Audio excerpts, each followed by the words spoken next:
World cup के बाद Qatar football stadiums का जो हाल करेगा जानकर होश उड़ जाएंगे। कतर खुद निकाल फेंकेगा स्टेडियम्स को अपने देश से बाहर, मिटा देगा स्टेडियम्स का अस्तित्व जैसे वो कभी थे ही नहीं। अब तो इन स्टेडियम से काम निकलवा लिया गया है, अब इनकी क्या जरूरत खत्म तो स्टेडियम भी खत्म।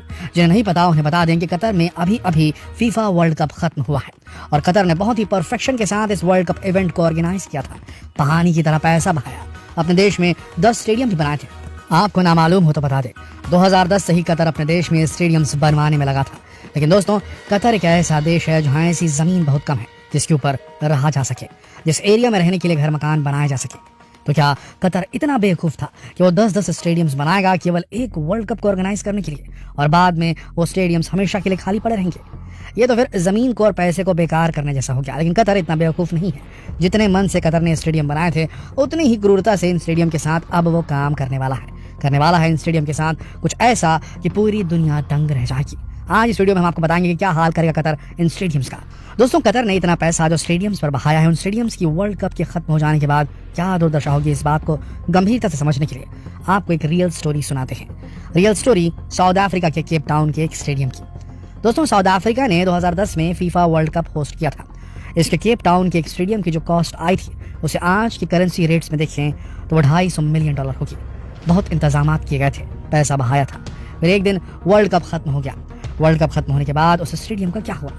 इतना महंगा स्टेडियम बनाया था तो उसे मेंटेन भी करना पड़ता था। आपको बता दें कि 2010 से 2020 तक उस स्टेडियम को अच्छी हालत में रखने के लिए हर साल $2 मिलियन खर्च हुए। 16 करोड़ 58 लाख भारतीय रुपए से भी ज्यादा खर्च करने पड़ते थे। जैसे मान लगे पेड़ पौधों का ध्यान रखना, रेगुलरली घास कट करना, ग्रास कटिंग करना, वहाँ की लाइटिंग को मेंटेन रखना, सीड्स को खराब होने से, धूल लगने से बचाना। सिर्फ ऐसे कामों में ही इतना खर्च आता था। हर साल यहाँ जो स्पोर्ट्स इवेंट्स ऑर्गेनाइज किए जाते थे, उनसे होने वाला प्रॉफिट था लगभग $5 लाख का, यानी लगभग 4 करोड़ 15 लाख। इसका मतलब ये हुआ कि स्टेडियम इतना रेवेन्यू भी जनरेट नहीं कर पाता कि कम से कम अपनी मेंटेनेंस की आधी कॉस्ट को भी कवर कर सके। ये खर्च हर साल सरकार को ही उठाना पड़ता। ऐसा ही कुछ रूस के साथ भी हुआ। 2018 में रूस ने वर्ल्ड कप इवेंट को होस्ट करने के लिए 9 बिल्कुल नए स्टेडियम बनाए थे और 3 स्टेडियम्स को अपग्रेड किया था। रूस ने टोटल $16 बिलियन यूएस खर्च किए थे। रशिया का आइडिया था कि वो इन स्टेडियम्स को इवेंट खत्म होने के बाद डोमेस्टिक फुटबॉल टीम्स को रेंट पर दे देगा।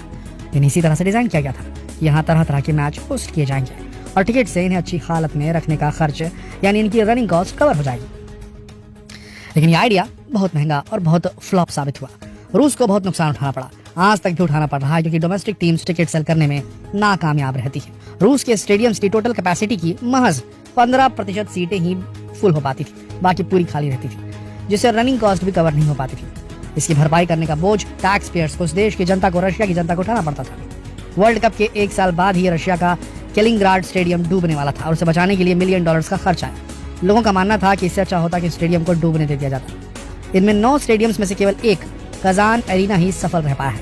ये वो एक मल्टीपर्पज वेन्यू में तब्दील कर दिया गया था। यहाँ फुटबॉल मैचेस तो होस्ट किए ही जाते हैं, साथ ही concerts, car shows, fashion events और कम्युनिटी इवेंट्स भी करवाए जाते हैं। और साथ यहाँ रेस्टोरेंट, होटल्स और बार्स भी हैं जो सक्सेसफुली रन किए जा रहे हैं। यानी जिस स्टेडियम को किसी अलग ही चीज में ट्रांसफॉर्म कर दिया गया, वो सक्सेसफुल है और बाकी वेस्टेज ऑफ टोटल मनी। तो इससे साबित होता है कि एक इवेंट के लिए इतना पैसा खर्च करके एक स्टेडियम बनाना टोटल वेस्ट ऑफ मनी है। कतर ने तो 10 स्टेडियम बनाए हैं, जिनमें से 7 बिल्कुल सिरे से शुरू किए गए थे। ये बिल्कुल नए ब्रांड न्यू स्टेडियम्स थे। रूस ने तो $16 बिलियन खर्च किए थे जो वेस्ट साबित हुए। लेकिन आपको पता है कतर ने कितना खर्च किया है? रशिया से 12 गुना ज्यादा, $250 बिलियन। लेकिन दोस्तों, कतर ने साउथ अफ्रीका और रशिया से शायद बहुत बड़ी सीख ली है। इसलिए कतर अपने स्टेडियम के साथ वो करने वाला है जो किसी ने आज तक नहीं सोचा, ताकि स्टेडियम्स पर जो खर्च हुआ उसे आने वाले समय में रिकवर भी किया जा सके और मेंटेनेंस पर हर साल एक्स्ट्रा खर्च करना भी ना पड़े। दोस्तों, कतर की पॉपुलेशन करीब 4 लाख है और इसके स्टेडियम्स की टोटल कैपेसिटी 4,20,000 है, जबकि रशिया की पॉपुलेशन तो इससे कहीं ज्यादा है। फिर भी रशिया अपने स्टेडियम्स को फुल नहीं कर पाया, आधा भी नहीं भर पाया। तो कतर कैसे अपने स्टेडियम की सीट्स को मैच के बाद फुल कर पाएगा? दोस्तों, कतर का ऐसा कोई प्लान है ही नहीं। कतर अपने स्टेडियम्स को फुल करना भी नहीं चाहता, बल्कि वो इन स्टेडियम्स को पूरी तरह ट्रांसफॉर्म कर देना चाहता है। कतर के 2 सबसे बड़े स्टेडियम ल्यूसील और एल्बेट को मल्टीपर्पज वेन्यू में बदल दिया जाएगा। ल्यूसील स्टेडियम्स में से आधी से ज्यादा सीट्स को रिमूव कर दिया जाएगा ताकि यहाँ cafe, shop, schools, health clinic बनाया जा सके। हो सका तो यहाँ अपार्टमेंट्स भी बनाए जाएंगे। ऐसा ही कुछ एल्बेट के साथ किया जाएगा। यहाँ एक 5 स्टार होटल, एक शॉपिंग मॉल और एक हॉस्पिटल बनाया जाएगा। और यहाँ की जो पिच है उस पर तरह तरह के कम्युनिटी इवेंट्स को होस्ट किया जाएगा। रशिया के एक स्टेडियम में भी ये स्ट्रेटेजी यूज की गई थी। काश वहां भी ज्यादातर स्टेडियम्स में यही स्ट्रेटेजी यूज की जाती तो शायद रशिया में कुछ और भी उसका बनाया जा सकता था बिना एक्स्ट्रा खर्च किए। कतर को जिन स्ट्रीट्स को हटाना है वो टेम्पररी है, जिन्हें रिमूव करने की कॉस्ट ना के बराबर होगी। लेकिन रशिया के साथ ऐसा नहीं है।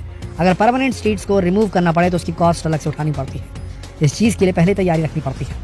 रशिया ने जिस स्टेडियम की टेम्पररी सीट रिमूव की थी उन्हें ऐसी कंट्री को डोनेट कर दिया था जो अपने देश में स्पोर्टिंग इंफ्रास्ट्रक्चर को सुधारने पर काम कर रही है, लेकिन बजट की कमी है।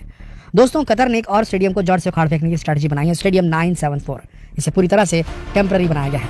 ये वर्ल्ड कप की हिस्ट्री में ऐसा पहला स्टेडियम है जिसे टेम्पररी बनाया गया और उसे पूरा हटा दिया जाएगा जैसे ही ये पूरा इवेंट खत्म होता है।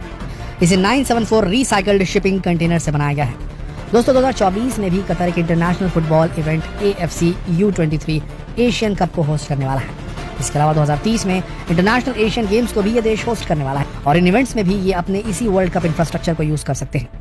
दोस्तों, ये हर स्टेडियम के लिए जो कतर ने स्ट्रेटजी बनाई है वो सक्सेसफुल होगी या नहीं ये तो वक्त ही बताएगा, लेकिन एक स्ट्रेटजी जल्द ही इंप्लीमेंट हो जाएगी जो पक्का सफल होने वाली है। वो है स्टेडियम 974 का डीकंस्ट्रक्टेड वर्जन। इसे रिमूव करने के बाद इन शिपिंग कंटेनर्स को उरुग्वे में शिफ्ट कर दिया जाएगा और उम्मीद है कि 2030 के वर्ल्ड कप में दोबारा इसे इस्तेमाल में लाया जा सके। तो बताइए दोस्तों, आपको कतर की स्ट्रेटजी कैसी लगी? क्या लगता है, क्या रशिया और साउथ अफ्रीका की तरह कतर का पैसा भी बर्बाद जाएगा या काम आ जाएगा जुगाड़ से?